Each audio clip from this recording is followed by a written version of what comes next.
بسم اللہ الرحمن الرحیم۔ السلام علیکم، ویلکم ٹو ماہم کہانی۔ پلیز ناول کو لائک کر دیجئے، اگر آپ نیو ہیں تو سبسکرائب ضرور کر دیجئے۔ چلتے ہیں ناول طرف۔ کاش یہ پراٹھے میں کھاتی، کیا بات ہوتی۔ ویسے کیا ان کو بھی آپ کی طرح گھرداری آتی ہے؟ ماہی متجسس لہجے میں بولی۔ گھرداری؟ شاذل اس کو تیز نظروں سے گھور کر بولا۔ جی میرا مطلب کوکنگ۔ ماہی گڑبڑا کر بولی۔ وزن کے ساتھ ساتھ عقل بھی موٹی ہوتی جا رہی ہے۔ شاذل نے سر جھٹک کر کہا، میں ناراض ہو جاؤں گی۔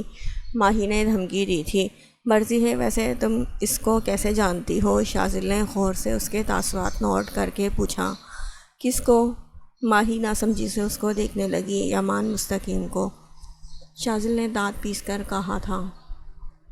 اس کو کون نہیں جانتا، میں نے ان کے سارے گانے سنے ہیں۔ اور کیا گاتا ہے؟ سچی اس کے گانے سیدھا دل پہ ٹھا کر کے لگتے ہیں، ماہی نے مزے سے کہا تھا۔ ان کے سارے گانے سنے ہیں اور کیا گاتا ہے؟ سچی اس کے گانے سیدھا دل پہ ٹھا کر کے لگتے ہیں۔ شاذل نے اس کی نقل اتاری تھی۔ کیا ہے، نقل کیوں اتار رہے ہیں میری؟ ماہی چڑھ کر بولی تھی۔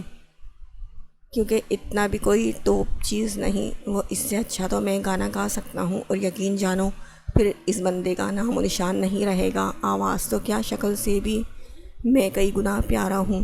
شاذل بولا۔ ہو ہی نہ جائیں آپ مشہور، یمان مستقیم جیسا کوئی نہیں۔ ہی از ون اینڈ اونلی۔ ماہی نے زبان دکھا کر اس کو چڑھایا۔ تمہیں شرم نہیں آتی اپنے شوہر کے سامنے کسی اور کی تعریف کرتے؟ شاذل نے اس کو شرمندہ کرنا چاہا۔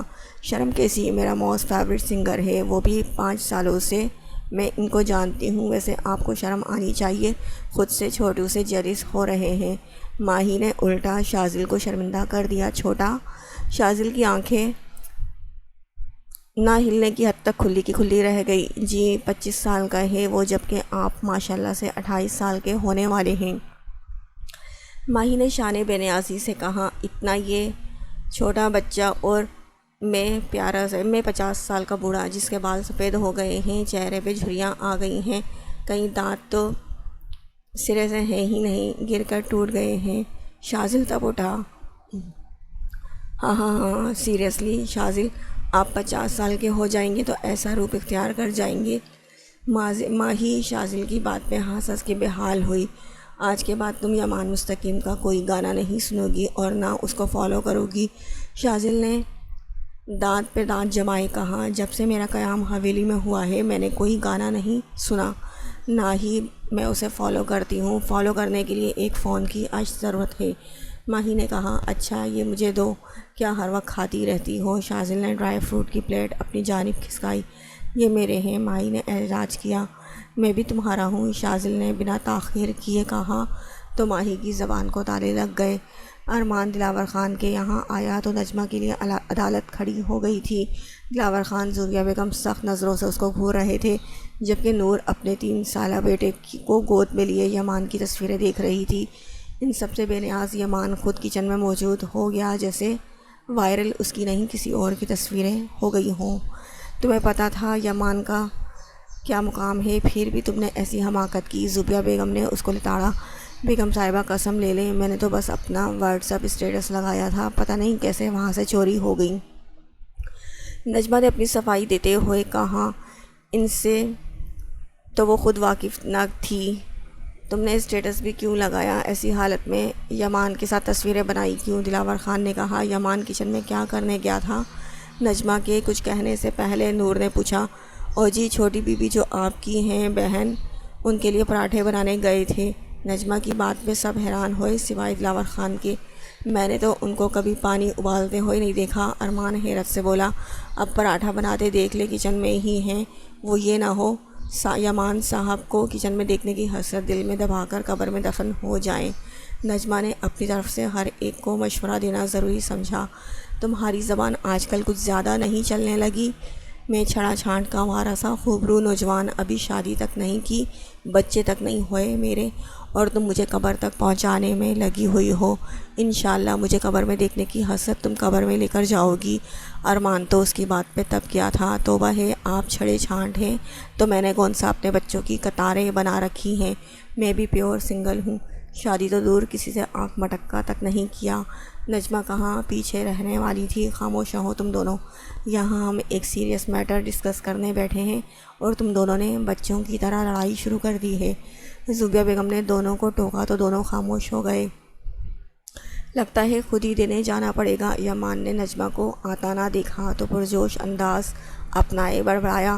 اس کو پتہ تھا سب ڈرائنگ روم میں ہے، تب ہی ٹرے ہاتھ میں لیتا آروش کے کمرے کے باہر کھڑا ہوتا، کچھ سوچ کر دروازہ نوک کیا۔ دوسری طرف آروش، جس کا بھوک سے برا حال تھا، دروازہ نوک ہوتے ہی بنا پوچھے دروازہ کھول دیا، مگر اپنے سامنے نائٹ سوٹ میں بکھرے بالوں سمیت اور بنا جیل کے بال یمان کو دیکھ کر اس کو حیرانی کا شدید جھٹکا لگا تھا۔ اس نے جلدی سے اپنے چہرے کا رخ دوسری طرف کیا، اس کی جانب پشت کر کے کھڑی ہو گئی۔ یمان کو شاید اس کا ایسے ہی ری ایکشن کی امید تھی، تبھی اس نے اپنا سر پہلے ہی جھکایا ہوا تھا۔ تم یہاں کیا کر رہے ہو؟ آروش نے جھنجھلا کر پوچھا، جو اپنے لاپرواہ حلیے میں بھی بے حد پیارا لگ رہا تھا۔ وہ آپ کے لیے ناشتہ لایا ہوں، خود لے آیا، مجھے اجازت دیں کہ میں اندر آ کر رکھ سکوں۔ یمان نے سر اٹھا کر مسکرا کر کہا، نجمہ کہاں ہے؟ آروش اس کی بات نظر انداز کرتی بولی، پتہ نہیں۔ یمان نے لا علمی کا اظہار کیا۔ تم جاؤ یہاں سے۔ آروش دروازے پہ ہاتھ رکھ کر اس سے بولی تو یمان نے غور سے اس کی پشت کو دیکھا، جو 2 دن سے ایک ہی ڈریس میں ملبوس تھی۔ آپ کے پاس کوئی اور کپڑے نہیں کیا؟ یمان پوچھے بنا نہ رہ پایا۔ تم ہوتے کون ہو مجھ سے یہ سوال کرنے والے؟ وہ تب اٹھی، آپ کے مستقبل کا مجازی خدا، لگتا ہے اب بھی عقل سے پیدل ہو۔ آروش کا دل زور سے دھڑکا تھا اس کی بات پہ، جس کو کنٹرول میں کیے وہ بس یہی بول پائی، عقل سے پیدل نہیں ہوں، سمجھدار ہوں، تبھی تو آپ کا انتظار کیا۔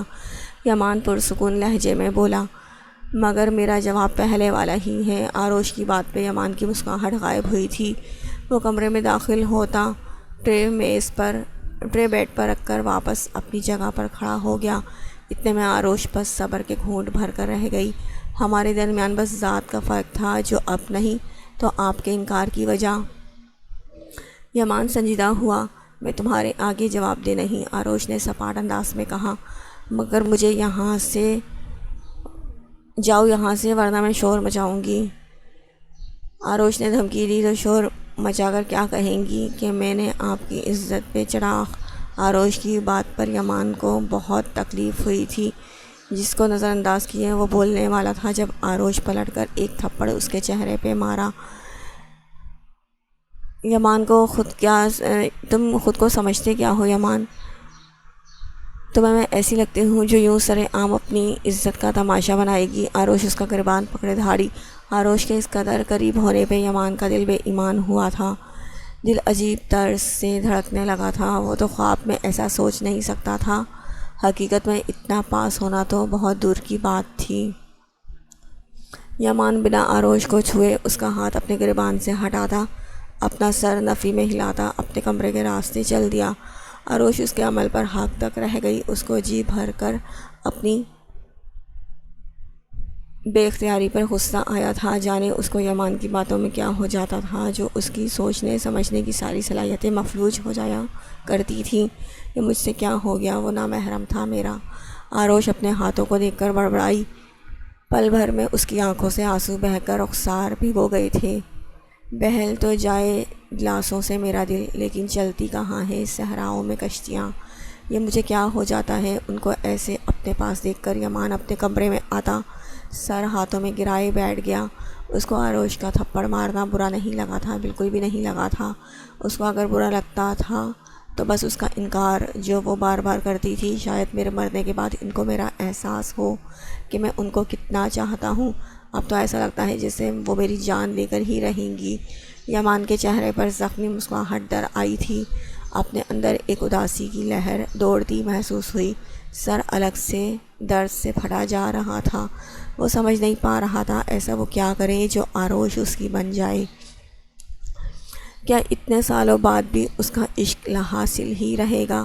آروش کو کبھی اس کی پرواہ نہیں ہوگی۔ آپ چاہیں مجھ سے پیار نہ کریں، بس میری بن جائیں، میرے لیے وہی بڑی بات ہوگی۔ یمان کی آنکھ میں آنسو گر کر داڑھی میں جذب ہوا تھا۔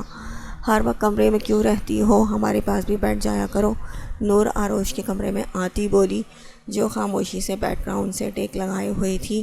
دل نہیں کرتا باہر آنے کو۔ آروش سنجیدگی سے بولی، تم کیا روئی ہو اور ناشتہ کیوں نہیں کیا؟ نجمہ لنچ کے وقت یہاں آئی تھی پر تم نے دروازہ نہیں کھولا۔ خیریت، ناشتہ بھی جوں کا توں رکھا ہے۔ وہ ناشتے کی ٹرے کو دیکھ کر بولی، جو جوں کی توں پڑی تھی، جیسے اسے بھوک نہیں۔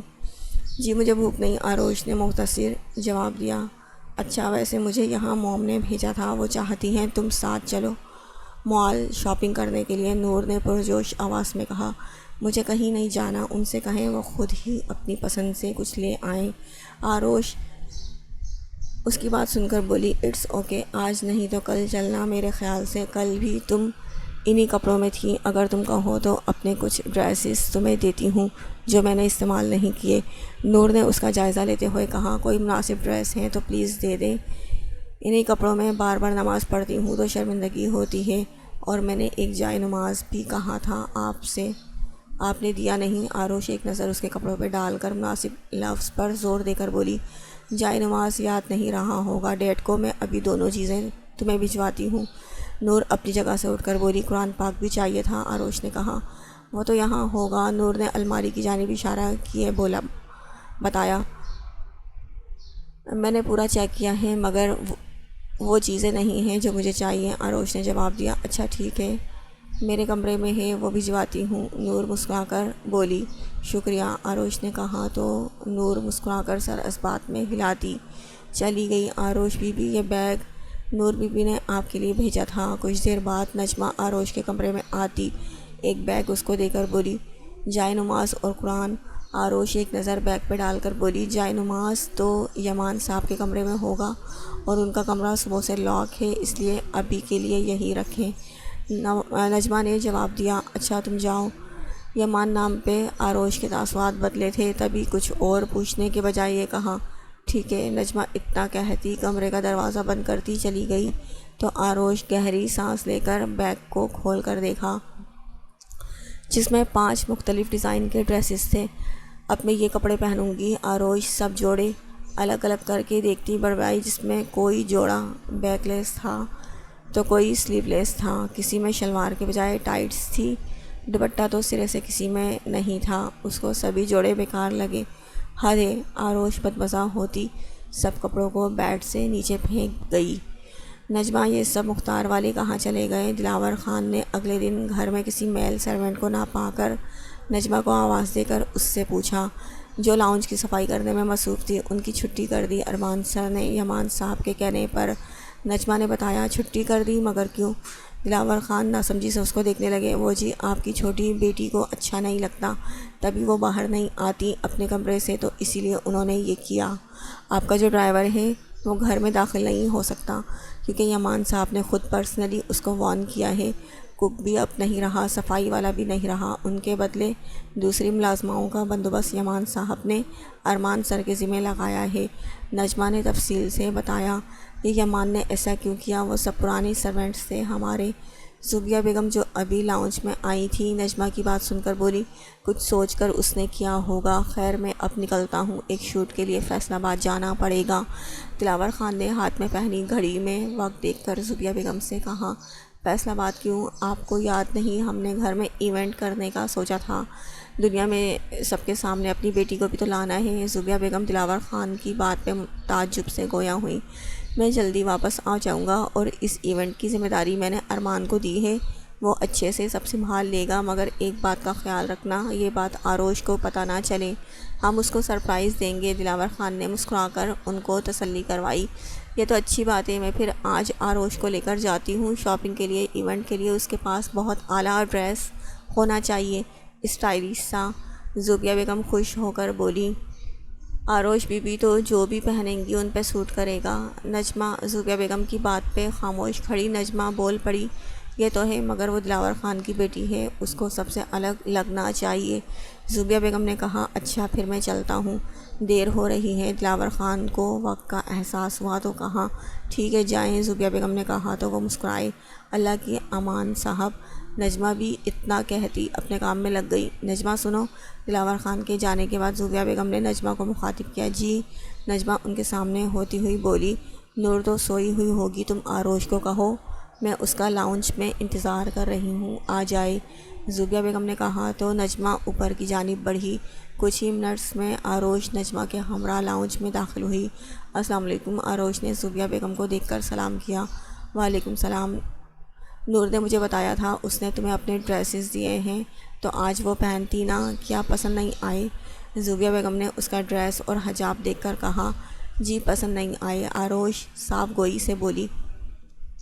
اچھا، وہ تو بہت بڑے ڈیزائنر سے اپنے کپڑے ڈیزائن کرواتی ہے۔ خیر تم آ جاؤ میرے ساتھ چلنا وہاں، پھر تم اپنی پسند کے ڈریسز لینا، زوبیہ بیگم نے مسکرا کر کہا۔ تبھی اس کے سیل پہ کال آنے لگی تو وہ اس کی جانب متوجہ ہوئی۔ میرے لیے ایک کپ چائے تو لانا، آروش نے دوسری ملازمہ کو گزرتے دیکھا تو کہا، جس پر وہ سر ہلاتی چلی گئی۔ یمان بھی کل سارا وقت اپنے کمرے میں رہنے کے بعد آج اسٹوڈیو جانے کے لیے نکل رہا تھا۔ جب اس کے فون پہ کال آنے لگی تو وہ سائڈ پہ ہوا۔ اچھا میں یمان سے کہوں گی۔ دوسری طرف زوبیہ کو جانے کیا کہا گیا تھا جب انہوں نے یمان لفظ پر اس بار کوئی خاص ری ایکشن نہیں دیا۔ راشدہ چائے کی ٹرے لے کر آئی تو آروش وہ پینے لگی۔ راشدہ یمان کو یہاں آنے کا کہو، بات کرنی ہے ضروری۔ زوبیہ بیگم کال ڈراپ کرنے کے بعد راشدہ سے کہا۔ جی وہ رہے، راشدہ نے ایک طرف اشارہ کیے بتایا تو زوبیہ بیگم نے وہاں گردن موڑ کر دیکھا۔ یمان جو کسی سے کال پہ بات کرنے میں مصروف تھا، لاؤنج میں آروش کے ساتھ بیٹھی۔ زوبیہ بیگم نے اس کو آواز دی۔ جی، یمان سیل فون کان کے پاس رکھتا ان کی جانب متوجہ ہوا۔ یہاں آؤ، زوبیہ بیگم نے آنے کا کہا تو یمان کی نظر آروش پہ پڑی جو صوفے پر براجمان تھی اور اس کی بیک یمان کے سامنے تھی جس سے وہ اس کا چہرہ نہیں دیکھ پا رہا تھا۔ یمان کو کل کا واقعہ یاد آیا تو اس نے اپنا سر جھٹکا۔ آپ کو کچھ کام ہے تو بتا دیں، میں ویسے بھی اسٹوڈیو جانے کے لیے نکل رہا تھا۔ یمان فاصلے پر کھڑا ہوتا سنجیدہ لہجے میں ان سے بولا۔ کیا ہو گیا ہے یمان، اتنا دور کھڑے ہو کر کیوں بات کر رہے ہو؟ اگر آروش سے جھجک رہے ہو تو مت جھجکو، نور کی طرح یہ بھی تمہاری بہن ہے۔ زوبیہ بیگم کی بات پہ یمان کا ہاتھ بے ساختہ اپنے دل پہ پڑا تھا۔ جبکہ چائے پیتی آروش نے بے ساختہ اس کی اڑی رنگت کو تصور کیا تھا۔ ایک تو ہر کوئی بس بہن بنانے میں لگا ہے، یہ میری بہن نہیں ہے، میں نے کوئی بہن چارہ تھوڑی کھولا ہے، جو آتا ہے ان کو میری بہن بنا کر چلا جاتا ہے۔ مطلب حد ہے، کسی کے احساسات کا قتل کروانے میں کوئی کسر نہیں چھوڑی کسی نے۔ یمان اچھا خاصا جھنجھلا اٹھا تھا، کہاں وہ اب شادی کے خواب دیکھنے لگا تھا اور کہاں گھر والے دونوں کے نکاح کا سوچنے کے بجائے رکشا بندھن بنانے کے پیچھے پڑے تھے۔ یمان کیا ہو گیا ہے، اس لہجے میں بات کیوں کر رہے ہو؟ آروش کو برا لگ سکتا ہے۔ زوبیہ بیگم یمان کا آج ایسا رویہ دیکھ کر حیرت سے غوطہ زن ہوتی ہوئی بولی۔ یمان جو ہر وقت آرام سے بات کرتا تھا اور اب یوں اس طرح، مجھے برا لگ سکتا ہے آپ لوگوں کا یوں بار بار ان کو میری بہن کہنا۔ یمان بولے بنا نہ رہ پایا۔ سوری بیٹا، لگتا ہے یمان آج شاید نیند میں ہے۔ زوبیہ بیگم یمان کو گھور کر آروش سے بولی جو اب اپنی چائے کے کپ کو دیکھ رہی تھی۔ کوئی بات نہیں، آروش محض بس یہی بولی تو یمان نے اس کی پشت کو گھورنے لگا جو جان بن کر بیٹھی تھی۔ یمان میں نے تمہیں اس لیے آواز دی تھی کیونکہ روزی کا فون آیا تھا۔ زوبیہ بیگم نے ابھی اتنا کہا تھا جب یمان بیچ میں بول پڑا، کون روزی؟ یمان میری مانو، کمرے میں جا کر اپنی نیند پوری کرو۔ کون روزی؟ تمہاری فیانسی روزی، جس کے ساتھ کچھ وقت میں شادی ہے۔ زوبیہ بیگم کو آج یمان ٹھیک نہیں لگا۔ تبھی کہاں فیانسی لفظ پہ آروش نے نظریں اٹھا کر زوبیہ بیگم کو دیکھا جو یمان کو دیکھ رہی تھی۔ کیوں فون کیا تھا اس نے آپ کو؟ یمان کو اس وقت روزی کا ذکر ایک آنکھ نہیں بھایا۔ اس کی کچھ فرینڈس ہیں جن سے وہ تمہیں ملوانا چاہتی ہے، ساتھ میں تم دونوں کو پارٹی میں بھی جانا ہے جو تم دونوں کے لیے آرگنائز کی گئی ہے۔ زوبیہ بیگم نے اس کو بتایا، میرا آج ٹف شیڈول ہے، میری طرف سے آپ معذرت کر لیں۔ یمان نے فوراً سے انکار کیا۔ یمان اچھا نہیں لگتا، وہ فیانسی ہے تمہاری، اس کا حق ہے تم پہ، بیچاری تم سے مانگتی کیا ہے؟ اور مجھے ویسے بھی آروش کو لے کر مال جانا ہے شاپنگ کے لیے۔ زوبیہ بیگم نے اس کو سمجھانے کے خاطر کہا، شاپنگ پہ یہ چلیں گی؟ یمان جتنا حیران ہو سکتا تھا اتنا ہو کر بولا، میں آپ کے ساتھ نہیں جا سکتی، میں خود نہیں جاتی کہیں، حویلی میں بھی اماں سائیں سارا کچھ کرتی تھی، یہاں بھی آپ کر دیں۔ زوبیہ بیگم اس سے پہلے یمان کا جواب دیتی۔ آروش بول کر اٹھ کھڑی ہوئی۔ رکو تو، کہاں جا رہی ہو؟ زوبیہ بیگم نے اس کو جاتا دیکھا تو آواز دی، میں اپنے کمرے میں جا رہی ہوں، دوپہر کی نماز کا وقت ہو گیا ہے۔ آروش جواب دیتی تیز قدموں کے ساتھ وہاں سے چلی گئی۔ یہ کیا بات ہوئی؟ ساتھ چلتی تو اچھا تھا نا؟ زوبیہ بیگم پریشانی سے بڑبڑائی۔ میں چلتا ہوں آپ کے ساتھ، کیا پتہ میری وجہ سے آپ کی کچھ مدد ہو جائے۔ یمان جلدی سے زوبیہ بیگم کے پاس بیٹھ کر بولا، تمہارا تو آج ٹف شیڈول تھا۔ زوبیہ نے گھور کر طنزیہ کہا تو یمان سٹپٹا گیا۔ تھا، ٹف شیڈول تھا، اب نہیں۔ یمان نے تھا لفظ پہ خاصا زور دے کر کہا۔ یمان، زوبیہ نے مشکوک نظروں سے اس کو دیکھا۔ موم، آپ ماں ہیں اور آپ سے بڑھ کر میرے لیے کوئی ٹف شیڈول نہیں ہو سکتا۔ نہ پہلے ماں پھر کام دوجا۔ یمان اس کے دونوں ہاتھ اپنے ہاتھوں میں لے کر بولا تو زوبیہ بیگم اس کے ماری صدقے ہوئیں۔ ماں صدقے جائے، میں بس چینج کر لوں پھر چلتے ہیں۔ زوبیہ بیگم خوش ہوتی اس کا ماتھا چوم کر بولی، میں تب تک گاڑی اسٹارٹ کر دیتا ہوں پورچ سے نکال کر۔ یمان جواباً بولا تو زوبیہ بیگم اٹھ کر چلی گئیں۔ کیا ہوا، آپ پریشان ہیں؟ ماہی نے شاذل کو بہت دیر تک بات کرتا نہ دیکھا تو خود ہی بات کا آغاز کیا۔ اس کو محسوس ہوا جب سے وہ شہر سے منتھلی چیک اپ کے بعد واپس آئے تھے، شاذل کچھ خاموش سا تھا، مگر اصل بات کیا تھی وہ اس سے بے خبر تھی۔ ہاں نہیں، میں کیوں پریشان ہونے لگا؟ شاذل اس کی بات سن کر چونک کر بولا، پھر اتنا خاموش تو نہیں ہوتے آپ جتنا آج ہیں۔ ماہی اس کے پاس بیٹھ کر بولی، تمہیں زیادہ فیل ہو رہا ہے ورنہ ایسی کوئی بات نہیں۔ شاذل اس کی ناک دبائے بولا، کاش ایسا ہی ہو۔ ماہی نے کہا، ایسا ہی ہے۔ خیر تم نے دوائی لی؟ شاذل بات بدل کر بولا تھا۔